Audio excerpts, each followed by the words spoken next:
यहाँ महाराज विक्रम सिंह और विजयगढ़ की वह कहानी है जिसे आप दृश्यों के साथ महसूस कर पाएंगे। विजयगढ़ का न्याय, बुद्धि की विजय। प्राचीन भारत के मध्य में विजयगढ़ नाम का एक राज्य था, जिसके वैभव की चर्चा 7 समुद्र पार तक थी। वहां के राजा विक्रम सिंह न केवल अपनी तलवार की धार के लिए, बल्कि अपनी शांत बुद्धि के लिए भी जाने जाते थे। दृश्य एक अदृश्य संकट कहानी तब शुरू होती है जब विजयगढ़ की सीमा पर बसे गांवों से बुरी खबरें आने लगीं। रात के सन्नाटे में कोई अज्ञात शत्रु आता और खेतों को जला देता, कुओं में जहर डाल देता। प्रजा भयभीत थी। महाराज ने गुप्तचर भेजे, लेकिन शत्रु का कोई सुराग नहीं मिला। यह एक अदृश्य युद्ध था। दृश्य 2।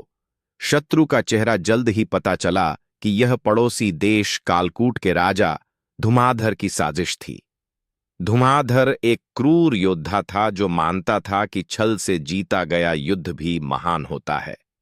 उसने संदेश भेजा, विक्रम सिंह, या तो आत्मसमर्पण करो या अपनी प्रजा को तिल तिल कर मरते देखो। दृश्य 3। राजा की अनूठी योजना। महाराज के सेनापति युद्ध चाहते थे, लेकिन महाराज ने मुस्कुराते हुए कहा, क्रोध का उत्तर क्रोध से देना आग में घी डालने जैसा है। अगले दिन महाराज ने पूरे राज्य में ढिंढोरा पिटवा दिया कि विजयगढ़ का खजाना खाली हो गया है और महाराज हार मानकर हिमालय जाने की तैयारी कर रहे हैं। किले के दरवाजे जानबूझकर ढीले छोड़ दिए गए। दृश्य 4।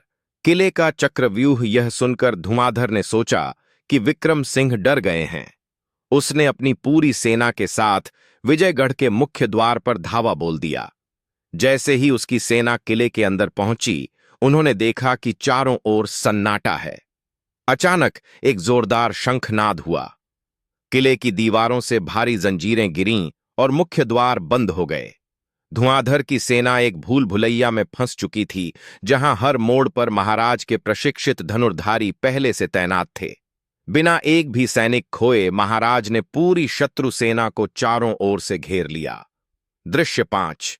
क्षमा और नया आरंभ। धुमाधर घुटनों पर आ गया। उसे लगा कि अब उसकी मृत्यु निश्चित है, लेकिन महाराज विक्रम सिंह अपनी म्यान से तलवार निकालने के बजाय हाथ बढ़ाकर बोले, धुमाधर, भूमि रक्त से नहीं, प्रेम और व्यापार से सींची जानी चाहिए। युद्ध विनाश लाता है, सहयोग विकास। धुआंधर की आंखें खुल गईं। उसने अपनी तलवार महाराज के चरणों में रख दी और कसम खाई कि वह भविष्य में एक मित्र बनकर रहेगा। कहानी की सीख, बुद्धि वह अस्त्र है जो बिना रक्त बहाए बड़ी से बड़ी जंग जीत सकती है।